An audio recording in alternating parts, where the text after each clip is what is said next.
welcome to another video. So, thank you Tire Bro Philippines. This is the tire of the Lexus ES300 Hybrid. Yung sumabog, ayan, nagkakrak, may tinamaan. At this is a Primacy 3 ST. So nakakuha tayo ng Primacy 5. This is phased out already. It has the same thread naman kahit paano. Medyo magkabuka naman yung thread, so pwede na yan. Same specs, of course, 215, 55 R17. This is 10,000 with free delivery, Lalamove. So first time ko sila tinry. Kala ko nga scam, syempre, first transaction, 10,000. So okay naman, tapos nag-update. Nagre-report sila, nag-update, and I got it the same day, as long as na maaga kang mag-confirm ng payment through GCash. So ako, Gcash ko to, and dumating naman. So i-install ko today itong dalawa para malagay na dun sa Lexus. So here is the Lexus. Another check of the car. Yan, ito. Ito yung bago nating Lexus na again, di naman ginagamit. So hybrid siya, no? Ito. So dito siya. So naka-donut lang ngayon and steelies. So pagawa natin. So for today's video, we have a new car in the garage. Boom! I'd like to introduce the 2005 Volvo XC90 first generation 2.5T. T, that's right. So it's turbo. So ito ang first generation, color black. We got this last week, last Saturday. It's not my car, it's the car of my friend, si Ken. Dahil si Ken, may sakit din, sira ulo din. Bili ng sasakyan at hindi gagamitin at mamumblema after. So, yun yung sakit niya. May taong ganyan eh, yung mahilig bumili, tapos hindi naman magagamit. Kasi ang problem niya sa garahe, yung entry and exit point sa bahay nila, isa lang. So, nakakatawan mag-backing, no? So, I understand. Maintindihan ko. Kung ako, tiyatamad din sa bahay, lalo na siya. So, anyway, here is the look of the car. It's a luxury SUV back in 2005. Volvo, yes, European, kaya ako kinuha dahil European and I like Volvo. So this would be my first Volvo. First time ko nakadrive ng Volvo. At ito, 2.5T turbo at all-wheel drive. So this is a sleeper car, a European car we haven't heard of. So kung sanayin ka sa JDM, ito siguro maninibago ka. Stock na stock, napakaganda, napakasarap i-drive, napakalakas. So yun naman yung mga offer niya, no? Yung talagang powertrain niya. It has 200 horsepower. Yun nga lang, all-wheel drive siya. So first off, sa exterior tayo. Tingnan mo naman yung presence ng kotse. Very luxurious from the outside. Very 2000s, no? So ito yung dating nito, may saludo pa rin sa guard at respetado ko pa rin agad. Yayamanin pa rin na dating mo. Kasi Volvo, and the car is very big in person. So I'm not sure if the camera or the video gives it justice. Pero it's a big car. Bigger than a CR-V. Mas mataas lang ang Everest, pero mas malapad to. Yung lapad niya kasi. Oh. And the mags, stock is 17s. So 235, 65, 17. Tapos meron siyang board step dito na napakaganda. I'm not sure if this is stock. At sa roof, walang sunroof, buti na lang because I'm not a fan of sunroof. So meron siyang ganyan, so may abang. Kung may luggage ka, yung parang ganun, may abang na. 4-door of course. Maganda pa dito yung gas, hindi mo na pipindutin. Ihilain mo na lang. And yung likod ang gusto ko talaga dito actually. With this long tail light, look. Parang teardrop na siya, no? Back in 2005. Ganda ng likod. Twin pipes. Yan, umuusok pa dahil kaka-start ko lang. Nandito lang tayo sa village. So, yan ang itsura sa labas. Color black. So, it can use a wax. Pero maganda naman. Original paint pa to. So, actually, this car is for sale. Ibebenta namin ng mga 300,000 lang, more or less. No? Negotiable. Negotiable. Kasi itong mga to, sadly, wala nang value. Because I understand why people are afraid to even take a look of this car. Kasi nga, it's European, it's Volvo, it's 2005. Feeling nila, mahal yung mga pyesa. Pwede, Tapos feeling nila sirain. But hindi. Actually, itong coaching to, the XC90 is known for the reliability. A family car known for its reliability. So mukhang solid naman. Pag dinadrive mo, it will give you that confidence, no? So, let's take a look of the engine. Kahit ako, hindi ko pa nakita engine ito. So, silipin natin. So, ito pala ang bukasan ng hood. Ito, here lang. Pipindutin mo lang siya. Mamaya na yung loob. Napakaganda ng loob nitong coaching to. Napakasariwa. So, teka. Buksan ko lang yung hood. Again, are you loving that front end? Napakagwapo, no? Pogi siya eh. Saludo sa guard pa rin yan. So, it has its own hood strut. So, wala nang patungan. Napaka-advanced. 2005, ganyan na. And it's working. No? Ganda, no? Tapos dito mo siya pipindutin to open it. So, ito pala ang itsura ng Volvo. So, inline 5. So, guys, this is a 5-cylinder. Volvo lang yung mahilig sa mga ganyan, yung alanganin. Diba? 4, tapos 6, tapos 8. Pero sila may 5. So, ito, 5. 1, 2, 3, 4, 5. Ayun, 5 nga. 5-cylinder, turbo. Now, where is the turbo? Hanapin natin kung nasaan yung turbo. Wait lang. Esin din pala, oh. Volvo Esin. May Esin part siya. Medyo madumi lang engine, sorry. Kasi nga hindi ginagamit tong kotse, nakapark na lang. So, teka. Hanapin ko yung turbo kung nasaan. Okay, I'm guessing the turbo is back there. Doon nakatira. May tubo na kasi dito papunta sa mga breather. Sa intercooler, may intercooler pa to eh. Ayan oh, ang layo ng intercooler niya. So the turbo might be living down there.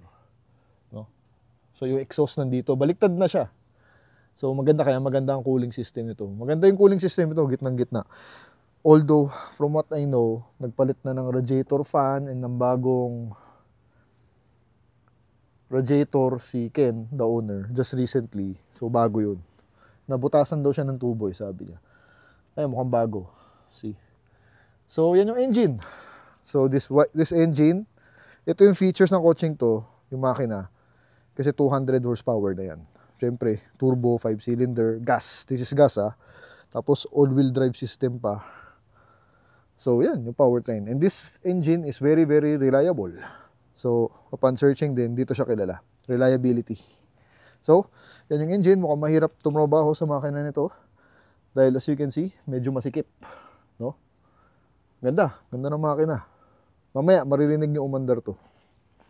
So, silipin muna natin yung likod. Ito, nagulat ako. Parang Land Cruiser, guys. Ganda ng logo, Volvo. XC90. So, yan, wait. Ganito lang. X, siyempre 2000. Boom. And check this out. Ayan yung gulong ng Lexus. Papagawa na kasi natin mamaya. Papaswap ko. You know. Diba? Parang Land Cruiser. Kasi pwede ka umupo dito. Yan. Oh, yan ang style niya. Pwede mo siya upuan. Pwede pang overlanding. Oh. Uso ang overlanding ngayon. So ito, ang taas ng clearance, pwede mag-river crossing, all-wheel drive naman, palitan nyo lang yung gulong na mas mataba, pang off-road, kakayanin ng auto. Very spacious sa likod. Kung titignan nyo, may mga cup holders, kompleto, isa, dalawa. Pero may aircon vent kung gaano kaganda, nasa pillar. Diba? Nasa pillar ang aircon niya. Kaya, tapos, ayun, no? Sound system. And tinan mo yung headliner, gano'ng kasariwa. Sobrang sariwa ng kotse, guys. Hindi ginagamit talaga. I'm telling you. Kaya nga kinuha ko rin eh. Kasi yung nakita ko, oh, sariwa to ah. Pwede magamit ah. Kasi ako yung kinukuha ng kotse ko lang din, if may nagpapabenta, yung alam kong matino. So ito, parang matino. May upuan 2, 1, 2. Hindi ko lang alam paano. Siguro mano-mano yan. Wala namang button sa kung nakikita eh. Mano-manong gaganonin. So, 7-seater. No? Ayan. Gusto ko lang to. One of the best features for me is ito, parang LC. Siyempre, Volvo is known for its reliability. Yan. Tapos, doon tayo sa loob. Naka-clear tint pala siya. May tint yan pero clear. So, kita ka sa loob, no? Yan. Welcome to the inside of a 2005 XC90. Guys, sobrang German talaga. sa loob, if you can see. So, why will you buy this car is because dito sa loob. Sobrang sariwa talaga. Tingnan mo, hindi gamit to. Walang mga marking. Siyempre, everything is electric. Napakalaki ng upuan. Sobrang laki ng upuan. Ang ganda ng headrest. Napakalambot. And yung amoy, parang German na German. Ibang klase eh. Talo kayo sa Benz. So, parang BM talaga eh, yung amoy nito eh. Naano ko yung pagka-BM dito eh. Yan no. Walang mga mark. Tingnan nyo ha. Fresh na fresh. It is fresh kasi it only has 49,000 kilometers dito. So, sobrang low mileage niya. May memory pa, 1, 2, 3, electric. Yan, ang loob. No? Ang ganda ng gauge. We have the red needles. Although ito may issue. Tumatalon minsan yung speedometer. So, napoposes. Tumatalon mag-isa. Hindi ko alam bakit. Merong speaker dito. And tinan mo gano'ng kalinis ang headliner. Sobrang linis ng loob. No? Ayan, tas ang laki. Talagang ang laki sa loob. Tinan mo naman to. Parang cockpit. Para kang piloto, no? We have those big knobs and everything. Aircon. Ito, gaganunin mo lang yung aircon yan. Tapos may wood. May wood panel siya dito. Totoong wood yan. May wood accents. Dito lang. Yun lang ginawa nila. Pero napakaganda talaga dito. Ang favorite ko dito talaga would be this. I'll give you a minute to absorb. May Twitter. Tapos ito yung steering wheel natin. Sakto yung size. Volvo. And yan, no? Napakaganda. Ang lamig ng aircon. Sobrang lamig. Tapos may mga malalaking knobs. Yun ang gustong gusto ko dyan. I don't think it has Bluetooth. So wala pang Bluetooth to. Wala ring RFID. So, an indication na hindi ginagamit yung auto, walang RFID. So, yun ang loob. Wala mo nang masabing iba. Tignan mo yung dito, may arrow sign. Ibig sabihin airflow, meron. Pag ganun. Talagang the attention to details sa mga engineers ng Volvo. Talagang andoon. Pag Euro, ang ilaw dito. Yan, fog lamps. But I don't think the fog lamps are working. Parang sinubukan ko, parang hindi eh. No? So, yun lang naman. Siyempre, CD to, although I haven't tried.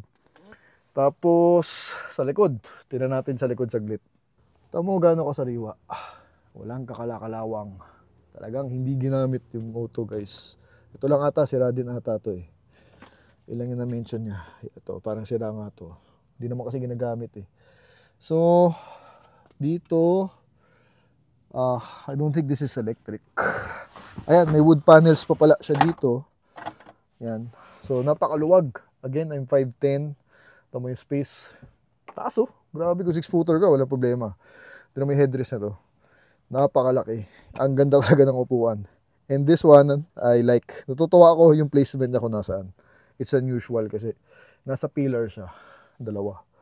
No? Ayun, ito yung upuan talaga guys. Iba yung upuan. Tignan mo yung upuan niya. Ayun no? German leather. Napakalambot, napakalaki. Ito, hindi ko alam kung ano yan. I don't know kung ano yung dalawa sila. Mayroon dito. Baka sa radio. No? So, yan ang loob ng XC90. Yan. Boom. Sarap pang biyahe to. Lalo na yung ride. Para kang naka-air suspension. So, here is the key. Switchblade. Ang laki. And ito may issue. Napapansin nyo, pinatape ko kahapon. Kasi naalis yung parang pindutan dito. Putol na siya eh. Nakuha ko eh. Parang nakakabit na lang. So kahapon, naputol na ng tuluyan. Hindi ko mag-gear. So kailangan naka-activate siya. Pinagawan ko nung paraan ko na ng kila Fax. Buti dito si Fax. So tinape na lang namin muna. Nag-search ako online. Ay kay Rocky. Ayun. If guys you need parts, lalo na European parts, wala tayong problema. Kaya malakas din loob ko dahil si Rocky nandyan. So may makukuha naman daw ganito. Pero 12,000. Ito lang yan, 12K yan. Kasama yung mechanism sa likod. So, first start for you guys of this beast, monster. The sleeping monster. Yan ang gauge niya. Meron tayong issue. We have an issue. Kung mapapansin nyo, may warning light. It's the ABS. Although the driving, wala naman problema. I mean, hindi naman nakaka-affect sa driving. Hindi naman siya naka-limp mode or what. Nakalight lang yung ABS. So most probably, sabi nila Rocky dyan, it's the pump. I asked around, baka daw pump yan. Sakit daw ng Volvo yun eh. So anti-lock braking system. So pag matagal ka nagbe-brake siguro, diba minsan nagla-lock yun. So siguro ko yun, sira na. Nagbe-brake siya pero hindi naglalak na siguro minsan. Yun lang yung issue niya. Pero may mileage. I don't know if you can see. Boom! 49,000 kilometers yan. Kilometers yan. So, sobrang baba na mileage na ito, no? Alright. Driving video. Tsaka laki ng bintana niya. Kitang-kita mo lahat. Ayun, no? Kitang-kita mo lahat. Kung mag-aircon ka ito, on mo lang. Hanggang mag-green siya. Yan, nag-green na. On na yan. Tapos rear, yan. Yun, simple. Pero ganda. Mga buttons, no? Ayun, no? Saludo sa guard to. Ayun, no? Red needle, simple lang. Pero ang ganda ng gauge niya. Bang. Tara. Drive tayo. Pagawa ko na yung gulong, no? So may isa pa akong nakapapansin na problema. Parang may kalampag siya on the right side. Passenger. Parang may umaalog ng konti. So, yun lang. But the ride, guys, really good. Parang naka-air suspension. It's a bit floaty talaga. Hindi, not a bit. Talaga floaty siya. So, iba. Ang German engineering ng Volvo. Dito kilala to sa ride. Sobrang iba talaga. Ang layo. Sa American, sa Japanese. We are out in the wild. Kakatapos lang umulan. Grabe ngayon. Konting ulan, baha. Sakto. Bahain. No? Dati hindi naman nagbabasa sa atin masyado. Pero ngayon, bahain. Kakabahin ka na. So if you're looking for a weekend car, a laruan na mataas, ito. Kayang-kaya bahan ito dahil mataas. No? Value for money. For 300,000 pesos, you get all of this. Kasya pamilya mo. Ang sarap talaga. Siyempre guys, gas consumption. Alam naman nating malakas sa gas to. No? It's a 5-cylinder, it's a turbo, all-wheel drive pa, which makes it worse. So, I guess naman, kung if you are interested sa ganitong kotse, alam mo yung pinapasok mo, talaga malakas siya sa gas, no? Even I will tell you, gasolina pa. Pero, only enthusiasts will know kung ba't siya malakas sa gas, kasi nga, turbo siya, di ba? Ang laki ng body niya, ang bigat. Mabigat yung body, nararamdaman ko. Tapos, 5-cylinder pa. So, ako, alam kong malakas sa gas to. So, I won't complain. At saka, hindi ko siya gagamitin araw-araw. Diba? Ayan, no? Kayang-kaya niya yung taas, oh. Sarap i-drive, grabe. Sarap i-drive. So, yun, no? Nabibisit lang kasi ako sa iba. Bumibili ng mga kotseng, alam naman nilang malakas sa gas. Parang Pajero yan, kahit diesel, malakas sa gas yun. Tapos complain, malakas daw sa gas. Unang-una, anong year ba ng Pajero, diba? Mid-2000s, early 2000s. So, luma na rin yun, 20 years. Tapos, ang transmission ng Pajero, alam naman natin very sluggish. Oh, talagang ang Pajero, hindi kasing tipid ng Fortuner yan, hindi kasing tipid ng Montero yan. So, don't complain, no? Don't bitch about it. Kung alam mo naman yung binibili mo, malakas sa gas, tanggapin mo. Huwag ka nang umawa, no? So, sa akin, yun yung ano ko dun. Ako kasi wala akong pakialam. Kung alam kong malakas sa gas, kasi she was built that way. Ayan, no, German, OD. No. Diba? Like ito, alam mo namang malakas sa gas, huwag na natin pag-usapan. So, ba't ka magko-complain? Pero binili mo. So, tanggapin mo yun. Kasi ako naman, hindi ko naman pang everyday yung mga yan. Dahil nasa-switch ko naman lahat sila. Twice a week. Maximum thrice a week. Papansin niyo puro V6 ang kotse ko, then I have a V8. So, ako wala akong pakialam sa gas. Yun yung akong tao na walang pakialam sa gas. Kasi, nahi-enjoy ko naman yung power na binibigay ng auto. So, hindi ko sila kino-compare sa mga Fortuner, no? Ayan, sa mga Montero. Kasi yan, modern na yung mga yan. Yung mga kotse ko, hindi modern, no? So, don't bitch about gas consumption. Ito naman, kung bibili ka naman ito, it's all for the sake of laruan. Paglalaruan mo lang naman siya, di ba? Sunday, ayun, perfect. I forgot to mention. Kung golf ka, which is uso ngayon, kasya golf bag mo dito. Kahit dalawa. So, pati best friend mo, golf kayo, ito dalhin nyo. Grabe talaga guys, sobrang lamig pa ng aircon. Talagang underrated car. It's a car na unheard of, na hindi natin napag-uusapan, hindi natin napapansin. Kaya kinuha ko to kay Ken, kasi nga, I see the value in it. Tapos ito, sariwang-sariwa, oh. Yung makikita mo yan, kung malaspag ang kotse dito pa lang, sa driver side. Walang kahit anong marks. Ito lang, syempre. Ilang taon na rin tong kotse, no? 2005. And, don't worry. Again, si Rocky nandyan, so may parts tayong makukuha. Technicians, ang dami. Hindi kayo mauubusan ng shop. pagdating sa ganito. Sportline, nandiyan. Mga home service, sila European Range, nandiyan. Pwede kayong puntahan. At iba pa. No? Okay, no? Kung magkano kalamig, nagpa-fog na. So, ano pa ba? Wala, yun lang naman. Mamaya, more driving shots. Punta na tayo dun sa vulcanizing. Swap ko na yung gulong. Ayan, medyo nagka-traffic na ulit. Siyempre, because we are in White Plains. Yan yung, ano niya, temperature. Ako kasi, mahilig ako tumingin sa temperature. Yan ang lagi kong tinitingnan sa gauge. Gitna, dyan lang siya, kahit traffic. Na-experience ko rin din to sa traffic, pero hindi pa EDSA. Hindi ko pa nadadala ng opisina. So far, I've consumed 68 kilometers since last week. Nadala ko na ng Commonwealth, actually. So, malayo-layo na rin yun. Yan.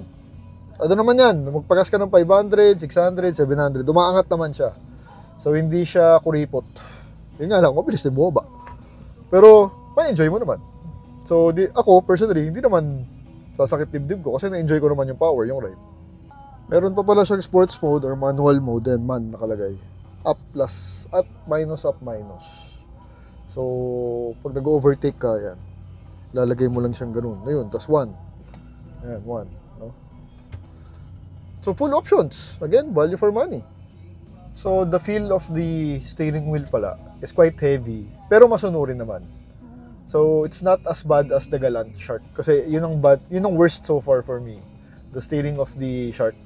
Ang tigas talaga ng Shark, tapos hindi siya magaan dalhin steering-wise. Ito, very fat ang feel. Very thick ang steering niya. Pero sumusunod. So, sa traffic, hindi ka mapapagod kung sumingit-singit. Kaya naman. Masunurin naman siya. No? Ayun. More reviews. With 1 week with this car. Traffic, Sunday. Umulan din kasi. Pero yun, para matesting ko palalo. No? So, ito talaga na na-enjoy ko. No? Talagang, it's a very exciting car. Yan naman ang na-offer ng European. Talagang pag European, it's very exciting. Huwag kayo matakot, I understand. You guys are nervous, lalo na if you're not experienced European car owners. Kasi nakakatakot, baka mahal ang pesa, baka yan, mag-Christmas light, baka hindi mapagawa. No? Takot mga technicians. No, I'm telling you, the world today, the world we are living in now is totally different. Umuuso ang European, dumadami ang parts availability and technicians na pwedeng gumawa ng auto nyo when it comes to European. Scanner lang yan. Napakadami ng scanner ngayon, guys. Lahat ng mekaniko halos marunong na mag-scan. So, don't worry. Kaya, yun nga, kaya kinuha ko to eh. Kasi kung sa akin din abutan to, problema din ako, di ba? Pero I'm confident, kaya ko siyang ipagawa. So, ito, baka pa-check ko nga yung EBS na yan, baka ipascan ko para malaman ko kung ano. If the car is still with me, I don't know. I don't know what the future of this car is, kung mabilis natin ma-dispose or not. But for the meantime, let's enjoy her. So, ito, kalaban naman nito kasi, when Volvo released this one, maybe, sa BMW would be the X5, diba? Back in 2000. Tapos sa Benz, probably would be the ML, pero medyo maliit yung ML kasi eh. Siguro GLC yan, kalaban niya nito. Sa Toyota, maybe would be the Prados. Ano pa ba? Yun yung ka-level niya. Wala naman masyadong luxury SUV before eh. Compared now, ngayon meron ng Hyundai Palisade, Hyundai Santa Fe. Ang dami-dami, yung mga China cars na SUV, na luxury ang trim nila, ang variant nila, no? But back in the day, kukunti pa lang ang luxury SUV. Ngayon, even the Everest luxury na sa loob. Napakaganda sa loob nun, 'di ba? So, yun lang. Balik tayo diyan, pa-vulcanize. Nakakatuwa talaga to, split type na to. Very accessible. Salpak ka lang gamit. Ayan, wala yung gulong. Better look, may upuan pang dalawa. Gandang kotse guys, sobra. Pero wicked lang dahil nga medyo uhaw. Pero other than that, ayan na, binubulcanize na. Ayos naman. Again, thank you Tire Bro. Ayan, kung naghahanap kayo ng branded na gulong, kasi ito, since Lexus, kailangan same brand siya. So, kailangan ko maghanap specific. So, ito na yung tumama. Sayang, bagong-bago to eh. Production year. Hindi ko mahanap. Pero bagong-bago to. No? So, pero asa na yun? Asa na yung sira? Nasa kabila. Baka nasa kabila. Hiwa na siya. So yun, Tarbro Philippines. Madali, online, usap lang kayo, tapos darating within the day. So hindi ako naharapan mag-source. Kasi imagine kung hindi, pupunta ako sa shop pa isa-isa, magtatanong, hassle yun, traffic, da-drive ka, di ba? Pero ito, online lang. May sasagot naman sa inyo. Try ko balik na rin. Saan ang sira? Hindi ko makita. Hanapin ko lang, wait. Ito pala. Ayan, nag-crack na siya. So, hindi naman yata tumagos. Pero, delikado pa rin. Ito pala, 2023 production. Ayan. Bagong-bago, 23. Alright, tire is in. So, let's head back home. Let's use the long route papuntang Boni Serrano, pabalik ng C5 para to spend more time here with the Volvo XC90.